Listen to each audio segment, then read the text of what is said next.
CES to us is our yearly exhibition of how we explain what we do and why we do it. It's our opportunity to put ourselves in front of the world and say, this is what we believe is of value to people, and this is what we're going to focus on in the coming years and what's ahead.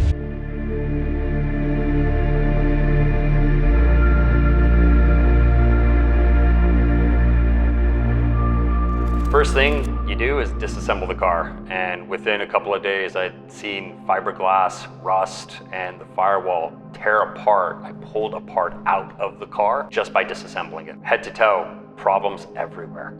One of the mistakes that I made along this path was removing the powertrain too soon in the process. That led us down a path of people not wanting to pick up the car because it wasn't drivable. That led us to eventually having to drive the car across the country ourselves. When you're standing back from it, it doesn't look that bad, but really it needs every piece of metal aside from the top end of it. We were lucky enough to find Ben Peterson, who runs Peterson Restorations Incorporated.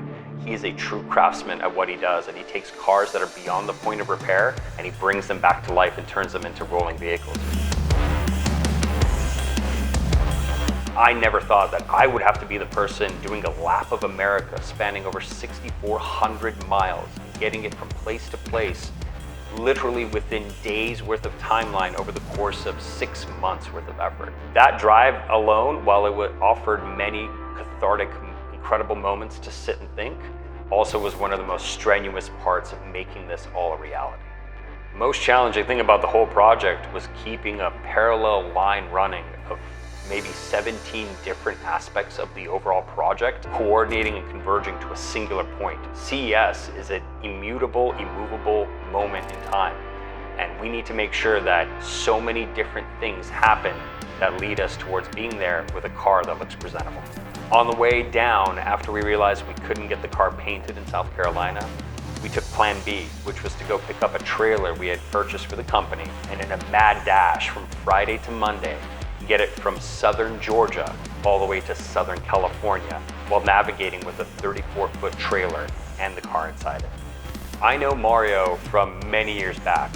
He's a local to the area that I grew up in for a large part of my life, and he actually was the person who helped me repaint Thunder when Thunder and I got into a little fender bender, and we ended up having an opportunity to paint some fresh coat of paint on the car and put racing stripes on it. That time Mario did the stripes, and he told me that time that if I ever asked him to do it again, I would have to do the stripes. He held true to his word about 12 years later. The tech that we're integrating from a company perspective is very akin to what we do for all vehicles on the road that carry our technology integrated into them. We identify the authorized user approaching the vehicle. The twist with Lightning is that we'll do it in order to create a symphony of animation to greet the user as they approach the vehicle. The same will go when they leave the vehicle. Departing it and disembarking from it will also create another animation of a shutdown sequence.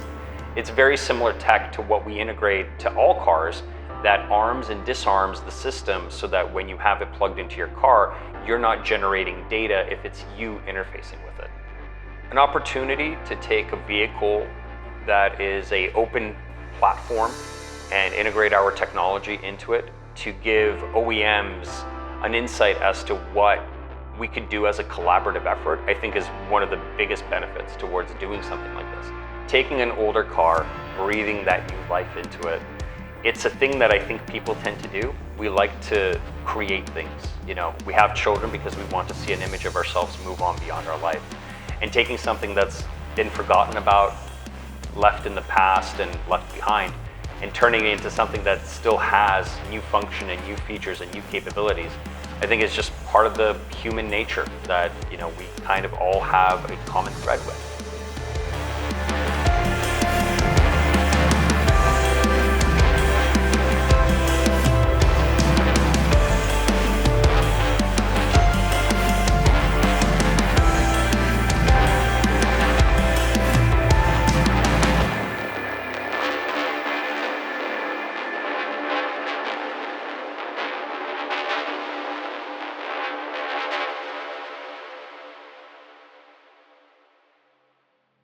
We've been really fortunate to have a group of companies help us bring Lightning to life as a concept and a project.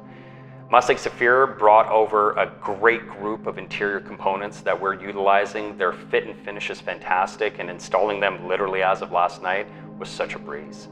EPOS Performance offers us great capabilities when it comes to electric power steering, and I supplied the steering column that we used with the EPOS Performance kit.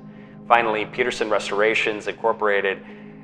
Ben Peterson was a quintessential part towards the metal and bodywork, and his level of capability in taking the car that was beyond repair and bringing it onto the road, well, I think that goes without saying.